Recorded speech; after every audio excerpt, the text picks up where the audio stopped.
Clarice Oliveira, que dificuldade dos dois lados. E tudo depende de Tarcísio de Freitas. Porque os dois lados têm dúvida se Tarcísio de Freitas vai ser candidato à presidência ou não.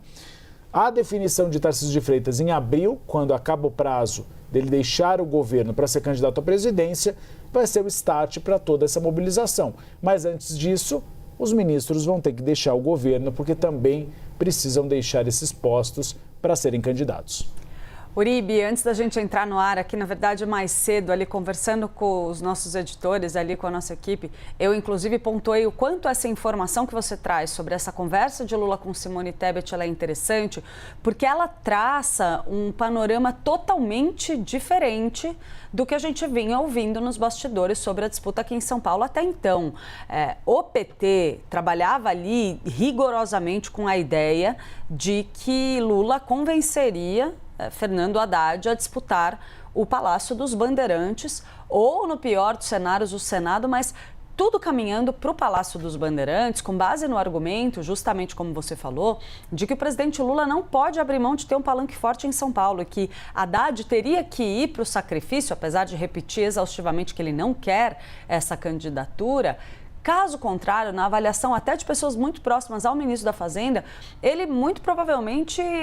geraria um incômodo ali com o presidente da República, que poderia colocar em questão até mesmo o nome dele como um possível sucessor para 2030, que seria uma forma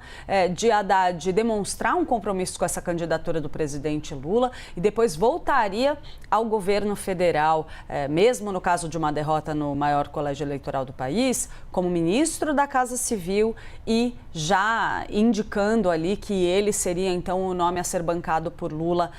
a partir de 2030, levando-se em conta, claro, a ideia de que Lula ganhe a eleição, que ainda não é dado como certo.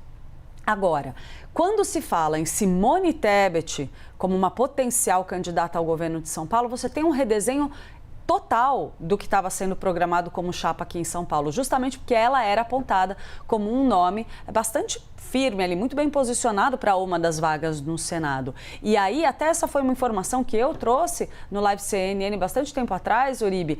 sobre o convite feito para a ministra Marina Silva, a sondagem feita para a ministra Marina Silva, para que ela retorne ao PT, se filie novamente ao PT, para compor uma dobradinha aí com Simone Tebet para o Senado e Fernando Haddad, então, ser candidato ao Palácio dos Bandeirantes. Haddad resiste, mas Tebet não aparecia nessa especulação para o Senado. Então, isso pode indicar algum novo termômetro, alguma coisa diferente que pode ter acontecido nas conversas de bastidores a respeito da corrida ao Palácio dos Bandeirantes e da montagem desse palanque para Lula no maior colégio eleitoral do país. É uma informação que merece atenção, porque essa mudança de uma pecinha poderia significar uma alteração completa do quadro. Inclusive, quem sabe, colocar Fernando Haddad no Senado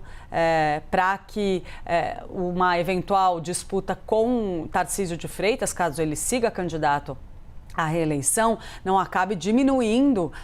o papel, a importância de Fernando Haddad como um possível sucessor de Lula. Então pode ter esse elemento também, esse indicador que justifique uma conversa com Simone Tebet, que, lembrando, até pouco tempo atrás não havia nenhum tipo de especulação para que ela fosse a cabeça de chapa no maior colégio eleitoral do país. Não era esse o projeto, pode ter mudança aí pela frente mesmo.